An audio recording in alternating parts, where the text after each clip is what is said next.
Ciao l'ami, enfin de retour, tu nous as tellement manqué. On a fait un petit séjour en Suisse et là on est de retour aux affaires à Sedona. Sedona, c'est une petite ville en Arizona qui mérite le détour car il y a plein de jolies balades à faire.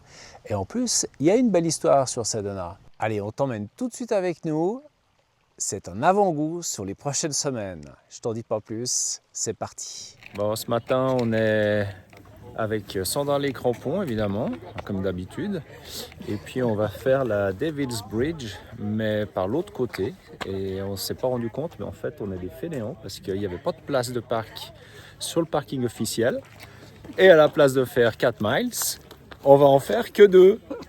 Et voilà. La première partie de ce sentier est relativement plate.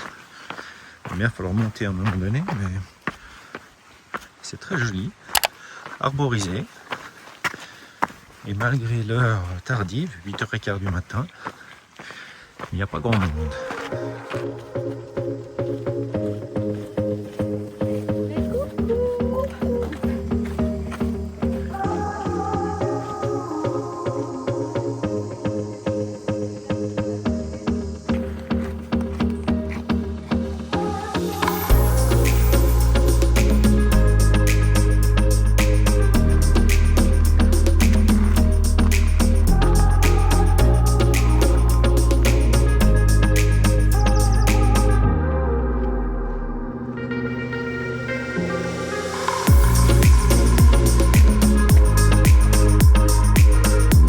Voilà, après une demi-heure de marche dans la Mescal Trail, on rejoint le chemin qui vient du parking où c'était plein ce matin.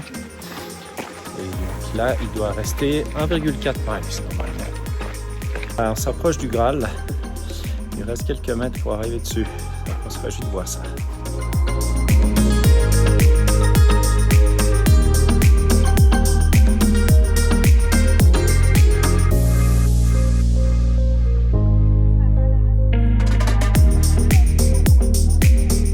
Juste avant d'arriver, il y a un petit becquet qu'on vient de passer et la falaise qui est derrière moi, c'est la falaise qui reste à grimper, enfin la hauteur qui reste à grimper.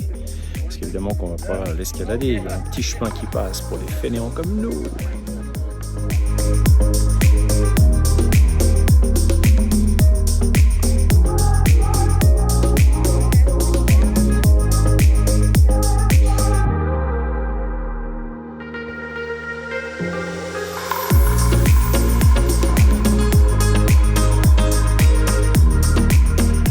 Alors voilà, le Devil's Bridge. On va aller faire notre photo, mais avant ça, il faut attendre parce qu'on n'est pas tout seul. Et il faut faire la queue pour ça.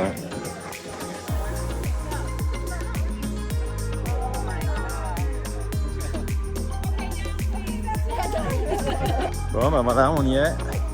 On se dirige vers le Devil's Bridge. Et là, on a passé la queue, donc vous allez voir derrière moi.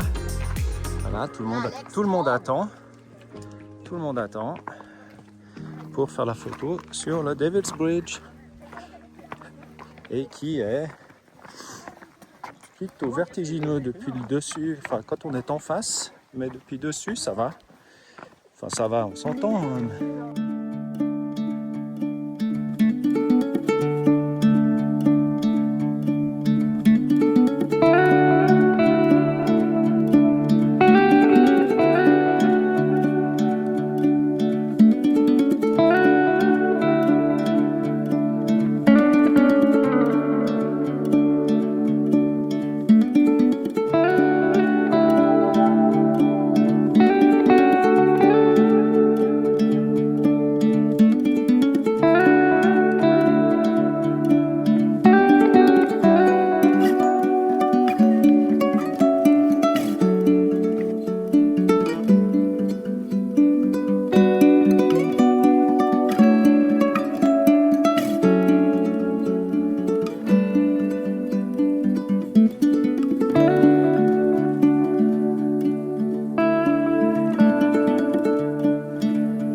Deuxième petite balade aujourd'hui.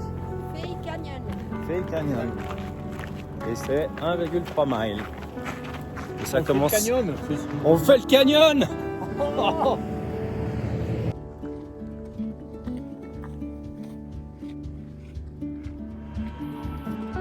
Alors le gros avantage de cette balade dans Fay Canyon, c'est d'être constamment à l'ombre dans la forêt, avec des arbres magnifiques qui sont un petit peu avec une écorce bizarre, dans laquelle les branches ressortent nettes, comme s'il n'y avait pas d'écorce sur ces branches-là.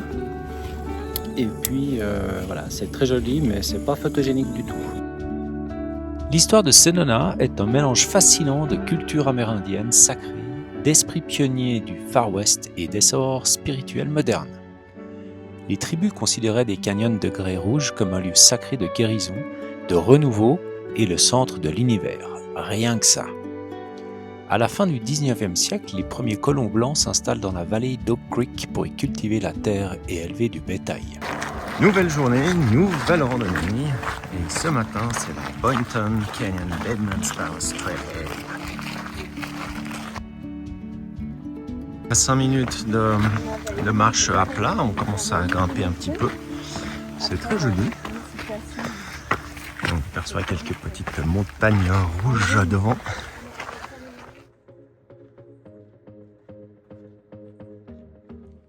C'est en 1902 que Carl Schneebly fonde le premier bureau de poste de la ville. Il nomme le village Sedona en hommage à sa femme Sedona Miller Schneebly, connue pour son hospitalité et sa générosité.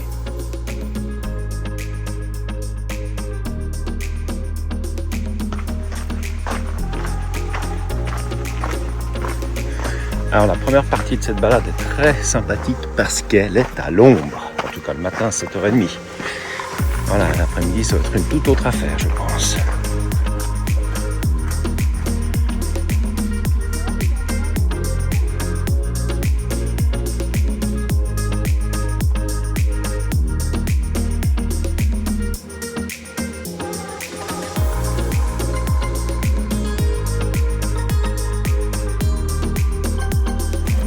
Ah, c'est magnifique, ça sent le pont.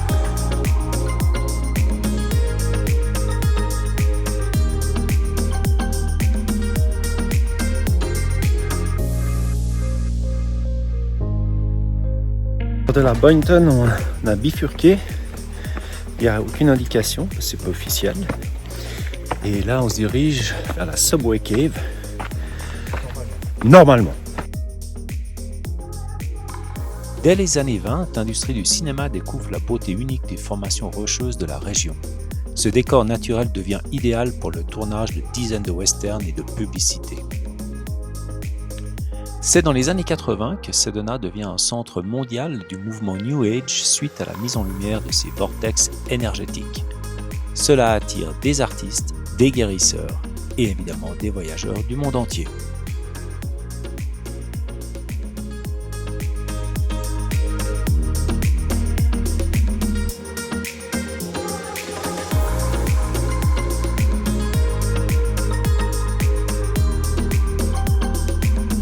Magnifique.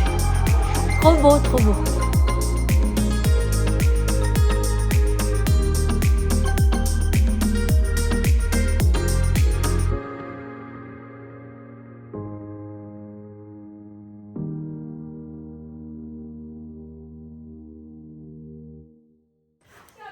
La Subway Cave est un tunnel naturel spectaculaire creusé dans le grès rouge par l'érosion au fil des millénaires.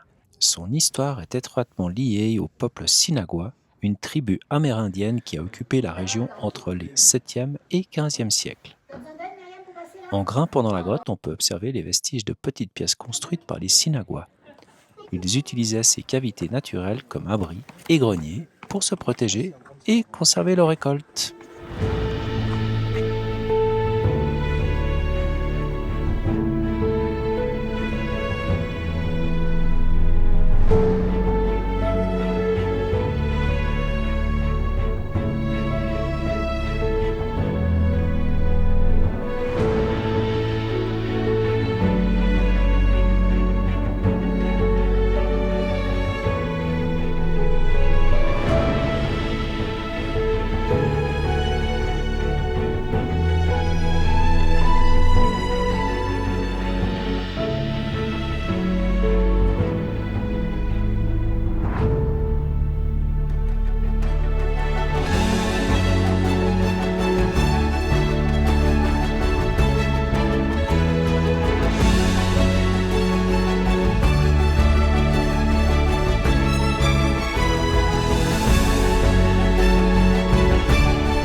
L'architecture de Sedona est strictement réglementée pour s'harmoniser avec ses célèbres formations de roches rouges. La ville impose des règles d'urbanisme uniques pour préserver le paysage naturel. D'abord, il y a des couleurs camouflées. Les bâtiments doivent obligatoirement utiliser des tons terreux pour se fondre dans la roche. Les constructions ne dépassent généralement pas 2 étages pour ne pas masquer la vue sur les canyons. L'utilisation de la pierre locale, du stuc et du bois est largement privilégiée. Voilà, quand on parle de l'intégration des maisons dans le paysage, je crois que ici on se rend bien compte qu'il y a certaines limites à ne pas dépasser. Le Tlaquepaque Arts and Shopping Village est un célèbre marché artisanal de plein air situé au cœur de Sedona. Conçu pour ressembler trait pour trait à un village mexicain traditionnel, ce complexe historique fondé en 1973 est réputé pour ses allées pavées, ses fontaines animées, ses murs en stuc recouverts de vignes et ses majestueux sycomores qui offrent une ombre rafraîchissante. Alors aujourd'hui, c'est départ pour les 7 Sacred Pools et le Devil's Kitchen. On a raté la navette, donc on y va à pied.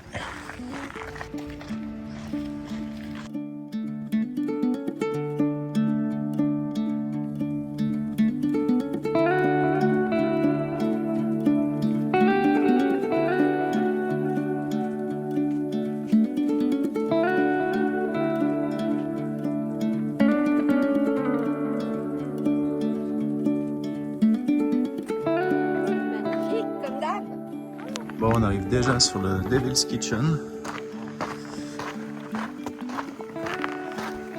qui est un énorme trou.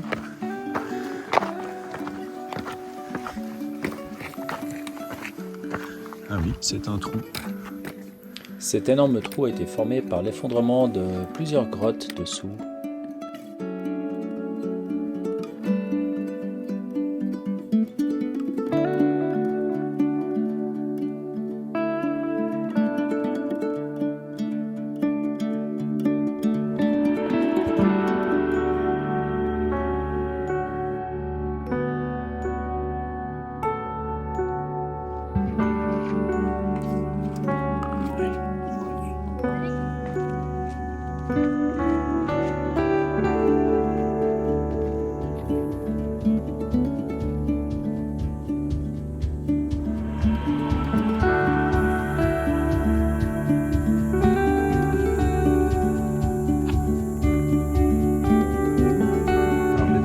Aux 7 Sacred Pools et comme prévu, il n'y a pas d'eau.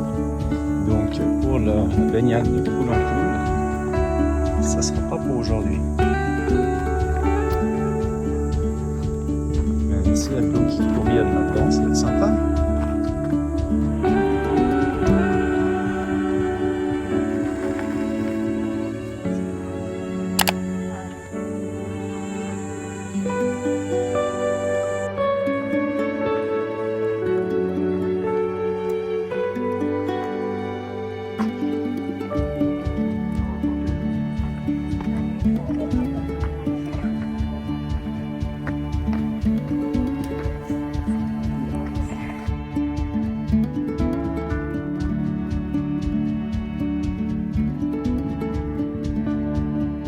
Les enseignes lumineuses brillantes sont interdites. Même le célèbre logo du McDonald's local est turquoise et non jaune pour respecter la charte de la ville. Voilà, Sedona, c'est terminé. On quitte la ville par cette petite route pittoresque de montagne. Elle nous surprend par sa verdure, ça nous change bien des roches rouges et on se dirige en direction de Flagstaff.